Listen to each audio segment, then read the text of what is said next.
Welcome back, guys. So today, I'm going to show you some progress I made in the actual uh, village, and we'll see from there. Now, we have two projects. We get to pick which one. I think we're going to do the first one, because this one's more interesting. As you can see, there's no longer a house here. The reason why there's no longer a house here is because I realized, while building it, that if I did leave it, it would actually touch the wall. I didn't want to touch the wall because then, if for any reason they somehow managed to get on top of the roof, through glitchy spawns or whatnot, they could get outside the wall. And I didn't want that. However, I have got the, what do you call these things? The farm barricade up. I finished the monolith structure. And as you can see, I got that house and this house built. Now, I was going to build more, but both of the projects that we're going to be starting require an extensive amount of stone and wood resources. Now, our first project that we're going to be doing today is right here. We're going to build a proper bridge. It's going to be 3 wide and probably push that back a bit. Now, I thought long and hard about how long I wanted the bridge to be. I don't know why I didn't just break it in the first place. I'm getting some serious high encoding, and it's starting to tick me off. I've turned off the thing. My computer has something called CoolSense, and for some reason, it likes to... well, the way it's designed is essentially, if the computer's on an unlevel surface or it believes that it's in motion or something like that, it'll actually set things up to essentially it lowers the performance of the machine so it won't overheat, or it's less likely to overheat. The problem is, and it's a pretty big problem, it tanks the performance. Like, it's not like a 10-15% drop. It's a tanking. It just drops you down to nothing. We're gonna need a lot more stone brick. I just realized that. So we'll just throw that stuff in there. We'll get that smelting. And unfortunately, it means it's tanking our FPS in the game. But anyways, we should be fine as long as we stay in and around the area. So first thing we're gonna do is we're gonna build just a basic across. This is the width of the actual bridge itself. There'll be like railings beside them. And now we need to figure out how long we want it. Because right now it's only 1, 2, 3, 4, 5. Okay? 6 if we count this one and then the wall. And that's not very long. That doesn't need to be a very long bridge, but I feel like we should probably push it further. So instead, let's go 6. 7 is minimum. Let's go 8 and 9. Let's go to there. Ooh, there's lag right here. Let's see if we can't load up the screen. Come on. I don't know what it is. It's causing so much lag. Let's change some graphics here. Video settings. Turn the graphics to fast. Smooth lighting's already on minimum. That's fine. Particles are on decreased. Clouds are on fast. Entity shadows are off. Frame rate render distance is only 9 chunks. Maybe that'll help. Let's just let everything load in again. See, there it is. High encoding again. Every time I look that way.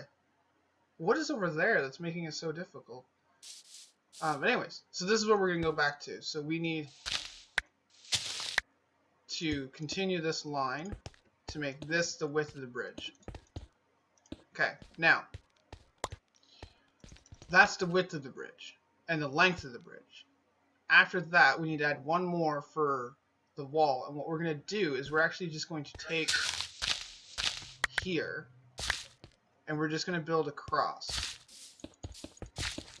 I don't really feel like we need to terraform all of this out.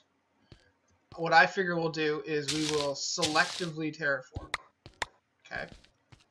And what I mean by that is underneath the actual bridge, we'll get rid of the obvious spaces. I don't have a bucket of water on me, unfortunately. That's a little irritating. Okay, so we'll do that. But when it comes down to here, what we'll do is we'll pop like a couple of here. And we'll pop that one back, and we'll go like this. Okay? Create like this, and then we can build a retaining wall there. So it's kind of like the dirt's coming around in the front of the retaining wall, falling over it or come in front. That type of thing. Essentially, I want to make it so you can't get up onto the bridge from the sides, but I don't really care if you go underneath. Does that make sense? It makes sense to me. We're going to have to do the same thing over here. Above the retaining wall, I don't really care that much. It's mostly just getting it below the retaining wall. Ooh. So let's pop out a few of these.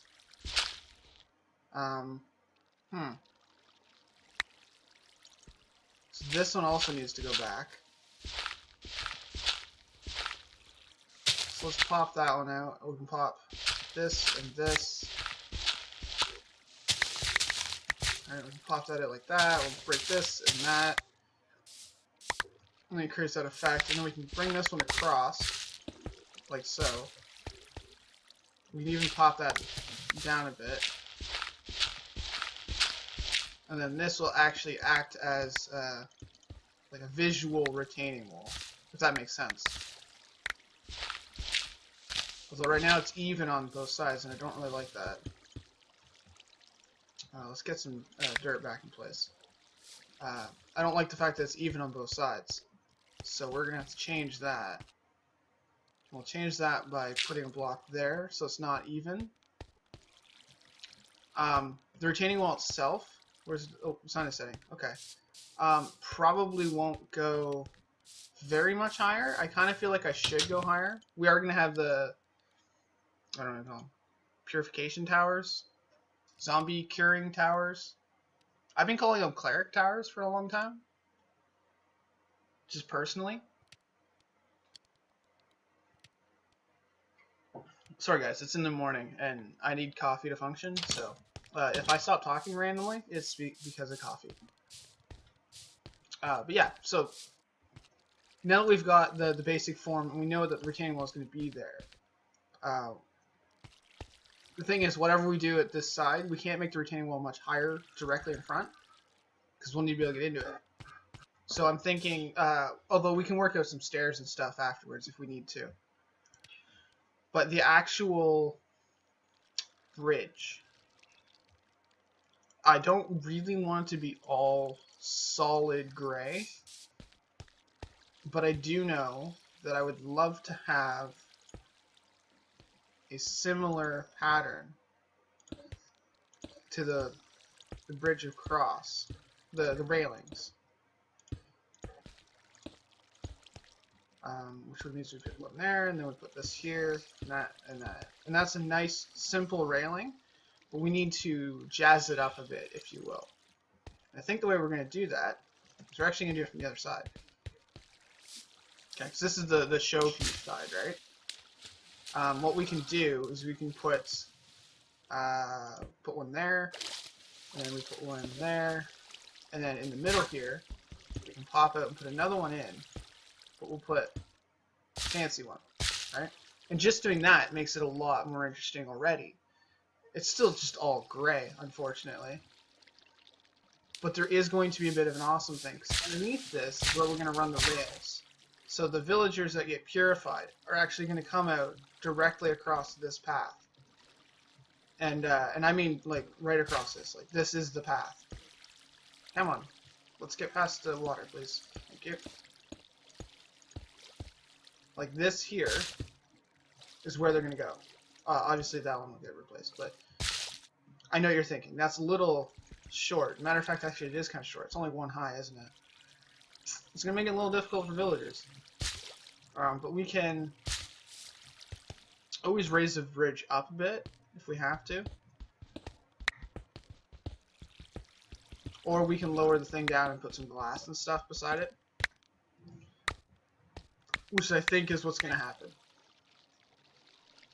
I wanted them to be underneath and you could see them going by and stuff, but truth be told, I think we're going to have to go with the having them underneath, or having them further down. But anyways, the railing. So right now we only have it as one tone, and honestly it's going to look, because when you put the caps on, it's going to make it look like the actual bridge is just an extension of the wall. Okay, so we need to change up some of the blocks behind it. Now I have some andesite, and that's not, it's still gray obviously, but it does break up a lot of it. If we put, just doing this, changing the actual pattern of it. Oh, I hate working in water. It dramatically changes the look of the actual build, even though it's just literally adding another type of gray block, but it's already different because this gray is a little bit lighter. It's got that highlight on it, and again, the same thing works with andesite as well. Just raw andesite. It's enough of a dramatic shift to give you the contrast you need while still staying with the gray theme, which is what I want. I want the gray. I also need to figure out something to arc into that and into this, because I don't like the this kind of sitting flat. So let's go with whoop. And I need to fix this water. Oh my god. Alright, do I have a bucket somewhere? I think I do, in the other project chest actually. Over here, which is next episode, we're going to be working on a little garden space here. Not the same type of like just dead, unmanicured. More of like a like a public parquet type thing. There we go. That's fixed the water at least. Hey. Alright. Now the water's done. Okay, so we can. I'm gonna pop these out because they're just in the way now. And then, oh no, falling. This needs to get removed, and the one below it. Oh, working in water. Oh, and I'm going deeper. Okay, so yeah, there we go. So we need something that's not just a flat transition. My thoughts was to do something like this. Then we can actually do like just a standard stone block, right? That gives us a little bit more support theoretically. Then what we can do is technically bring it out one more here, put another special block behind it, and then another block there. Now that gives us a dark space technically, and we probably should fix that by putting a torch or something in it. Oh, I can't get up that way. Because it gives us this bit of dead space here, but what we're probably going to just do is fill it in with dirt. Whoops, one too high. Now, the only problem with using this pattern is you can see it on the floor here, but we can work that into the actual design, such as we can then take in the center here and pop that one out, and we can go like that. And then, because it's going to have the same pattern on the other side, obviously, it'll have like an arc, like an arrow point to it, and the same thing would happen on this side, because this one here and this one here will be replaced. Then that one will get popped out, and then these two will get popped out and replaced. And then we'll just figure out something to do with this one. Like maybe we'll just put like another whoops, wrong tool. Put a polished one in the middle, you know, just to give us so the bridge has some visual interest on it as well from the inside when you're walking on it. But yeah, so this is essentially what we're going to look at for the bridge. I actually like the design.